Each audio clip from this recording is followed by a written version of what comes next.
Brother abandoned his paralyzed wife, so I decided to take care of her. After 2 years of living together, she passed away, leaving a huge void behind. But the real shock came when my brother showed up after her funeral, not to console or apologize, but to demand his inheritance. With a cold tone, he said, "You took care of her without any reward, because she left you nothing." I was on the verge of breaking down until her mother called me 2 days later, bearing news that would turn everything upside down. Hi, my name is Luna and I'm 34 years old. Today I want to share a story that's both sad and funny. It's my way of honoring my late sister-in-law, who always found humor even in the toughest times. First, let me tell you about my brother Leo. He's younger than me and was my best friend growing up, but as we got older, we drifted apart, although we still met up once a week. When Leo went to college, he started partying a lot, barely attended classes, and dated many women. This worried me because he had always been a studious and kind person, but he seemed to be changing. Thankfully, after graduating, Leo got his life together. He found a great job and had a girlfriend named Alice. They dated for a year before he introduced her to me. Alice and Leo got married 2 years later, and Alice and I became good friends. She was funny, smart, and made Leo happy. Sadly, a year after their marriage, Alice was in a terrible car accident on her way to work. Leo called me, devastated, and I still get chills remembering that call. Alice was in the hospital for a long time, and when she was finally discharged, the doctor told us she would live but be paralyzed from the waist down. Leo cried a lot, and it was hard for all of us. Leo became responsible for taking care of Alice, but one day, she called me crying. She said Leo hadn't been around and she was in a terrible state. I rushed over to help her. "Thank you so much, Luna, you don't know how much you've helped me," Alice said after I cleaned her up. "Oh hush, you're like my sister, and I want to help you," I replied. "I don't know how else to repay you though, maybe you could tell me why you're all alone." "Where's Leo?" I asked. "I have no idea, he left yesterday to get groceries and hasn't come back yet." "What? Why?" "I don't know. He was unhappy about my accident and paralysis, but I hoped he loved me enough to stay." "You think he left you?" "Either that, or something bad happened to him. I'd rather think he left than that he got hurt, since he hasn't been back for so long. I'm going to assume you haven't eaten either. After I feed you, I'm calling Leo to give him a piece of my mind." "I don't think that's necessary." "Why not?" "He's abandoned you when you're most vulnerable, he needs to be yelled at. He never signed up for me becoming paralyzed. This is a huge change, and I can understand why he wanted to leave." "Alice, if the roles were reversed, if he got into a horrible car crash and was paralyzed, would you leave him?" "Absolutely not. I love Leo, and I would want to stay with him no matter what." "Then why are you excusing Leo's awful behavior towards you, especially when you would never treat him the same way? He made a vow to stand by you in sickness and in health." "I don't know. I've been trying my hardest not to let this consume me, but it hurts too much to think about Leo leaving. I'm sorry I got upset at you." "Don't apologize. I'm just so mad at Leo for doing this to you, I can't even imagine what you're going through. It's hard. I haven't cried since he left, and I don't want to. Aside from the hurt, I feel so mad at him." "You were right, there's no reason to excuse this behavior, but accepting the truth is just painful." "Hey, it's okay.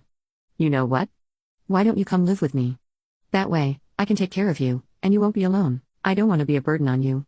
"You are never a burden, Alice, and that was a rhetorical question. You're coming to live with me. Thank you so much, you really are an angel." Words cannot describe how upset I was with what Leo had done, but before confronting him, I needed to make sure Alice was okay. I fed her, gave her water, helped her get back to bed, and made her sleep for a while. Then, I packed some of her things. I couldn't let her stay alone in a house filled with memories of Leo. After Alice woke up, I helped her into my car, and we drove to my place. Over the next 2 weeks, Alice was a mess. She went from being full of life to a shell of her former self. She cried constantly, and my heart hurt for her. I tried to help by taking her out for coffee whenever I could after work. I also kept trying to contact Leo, but he never responded to my texts or calls. One day, Leo finally picked up the phone, and I struggled to keep my cool. "Hello, Leo, wow, you finally picked up your phone." "I'm doing good, what about you?" "Quit the sarcasm, Leo. Where in the world are you?" At home." "Oh yeah? Then explain why you weren't there when I went over. Why was Alice all alone?" "Oh wow, you found out fast. Are you going to explain yourself?" "I don't see why I have to." "Leo, you left your paralyzed wife home alone, covered in her own excrement. Don't you think that deserves some explanation?" "Look, I just don't want to take care of her anymore. You broke your vows to her, you promised to be by her side forever, no matter what. Those were just words. This is not what I signed up for." In my defense, I tried to be there for her, but she's just not the same anymore. "You have no defense.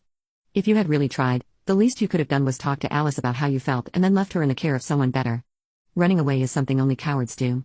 Spare me the nonsense, I had to get away and did whatever I could to do it. If you're so big on taking care of Alice, maybe you should do it. I am, because unlike you, I have sympathy and empathy. I care for Alice and want to make sure she's well taken care of. Well, I wish you nothing but luck. You can talk all high and mighty now, but give it a few months, and you'll see exactly why I left. Alice could never stop whining and crying. It was torture. What do you expect from someone who has just been through something so horrific? She needs space to heal, and you should have given her that. You've done nothing but add to her trauma. Whatever. I don't care about her now, I'm moving on to bigger and better things. Goodbye. I couldn't believe my brother could be so insensitive and inhuman. I was in shock and shaking with rage. When Alice asked later if I got through to Leo, I knew I couldn't lie to her. I told her the truth, and it seemed to wake her up. She went from being sad and heartbroken to hating Leo. She made hilarious digs at him and never cried over him again. Gradually, she returned to her old self, full of life and laughter. Alice tried to get a divorce from Leo, but he never responded to the papers. Pursuing the divorce would have taken a lot of money, which she didn't have due to her medical bills, so she just let it be. Time went on, and Alice and I became the best of friends. It felt nice to come home to a not empty house. The first year and a half of living together was great, but then things started to go downhill. It began with Alice getting a cut on her leg, which she didn't feel because of her paralysis. I didn't notice it since her legs were always covered and she usually didn't need my help getting dressed or taking a shower. Alice must have seen it but didn't think it was a big deal. Unfortunately, the cut went unnoticed for 2 weeks and got infected. I'll spare you the gory details, but Alice's body was too weak to fight the infection, and she was quickly hospitalized. The infection had spread too far, and the doctor said she had only a few weeks to live. I was devastated, and so was Alice, but she put on a brave face for everyone who visited her. Only I saw her crying at night, and it took everything in me not to break down seeing her like that. Alice's final request was for me to hire a lawyer so she could create her will and to sit by her side until she took her last breath. The first task was easy, the second was not. I was inconsolable for days after Alice passed away. Her funeral was arranged quickly, and her entire family flew out to attend. After the funeral, some of her family members stayed with me.